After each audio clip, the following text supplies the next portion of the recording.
সর্ষে পোস্ত ডিম ভাপা রেডি করব বলে একটা ফ্রাইং প্যান বসিয়ে নিয়েছি। ফ্রাইং প্যানটা খুব ভালো করে গরম হয়ে গেছে। এবার দিয়ে দেবো এর মধ্যে সর্ষের তেল।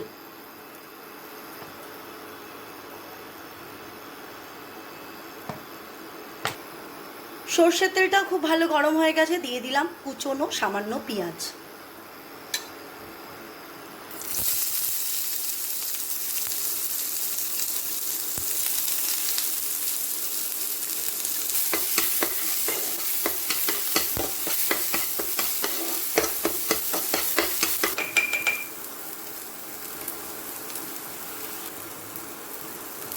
একটু নুন দিয়ে কুচনো পেঁয়াজটা ভেজে নিচ্ছি।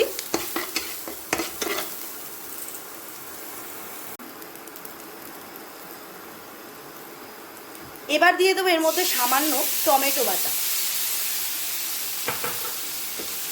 টমেটো বাটাটা দিয়েও নাড়াচাড়া করে নেব।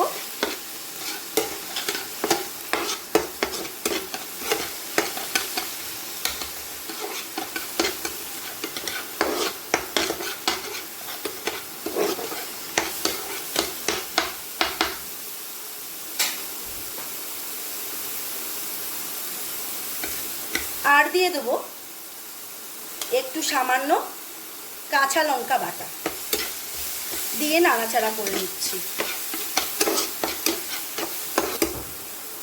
আর দিয়ে দিলাম এর মধ্যে একটু নুন। নুনটা বুঝে অবশ্যই দেবে। দিয়ে দিলাম একটু হলুদ আর একটু চিনি।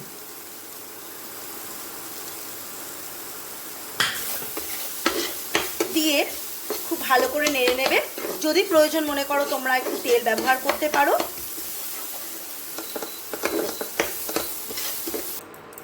ভাজাটা কমপ্লিট হয়ে গেছে বন্ধুরা। আগে থেকে ডিমগুলোকে আমি একটু সেদ্ধ করে রেখে দিয়েছিলাম যাতে ভিডিওটা একটু শর্টের মধ্যে দেখানো যায়। এখানে ডিম সেদ্ধ করে আর হাফ করে কেটে নিয়েছি।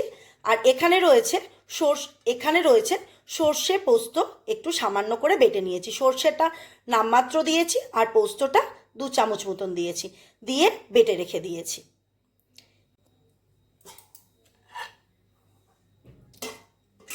এবার একটা পাত্র নিয়ে নিলাম, ডিমগুলোকে রেখে দিচ্ছি।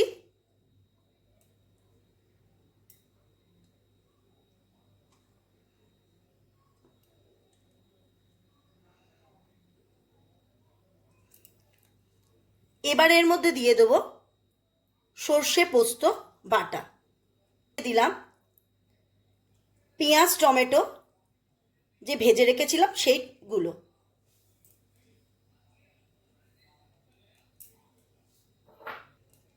আর দিয়ে দেবো একটু সর্ষের তেল।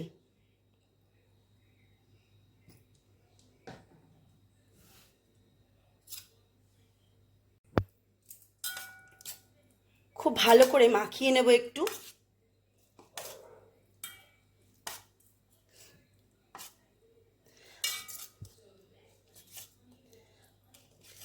আর দিয়ে দেবো এর মধ্যে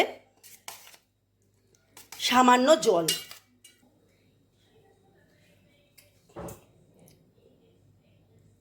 একটু জল অ্যাড করে দিলাম।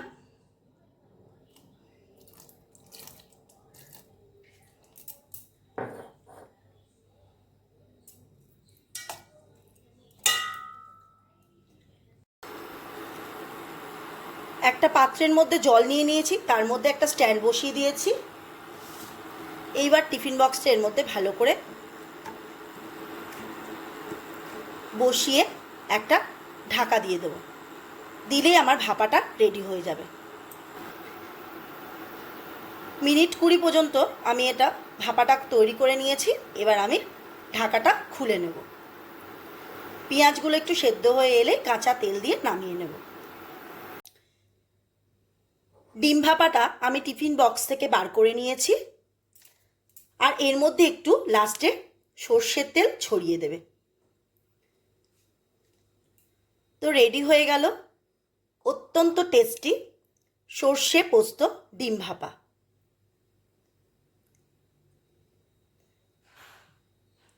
তো চ্যানেলটি দেখে যদি ভালো লেগে থাকে বন্ধুরা, লাইক শেয়ার কমেন্ট আর সাবস্ক্রাইব করার অনুরোধ রইল। আজকের মতন ভিডিও এখানেই শেষ করছি।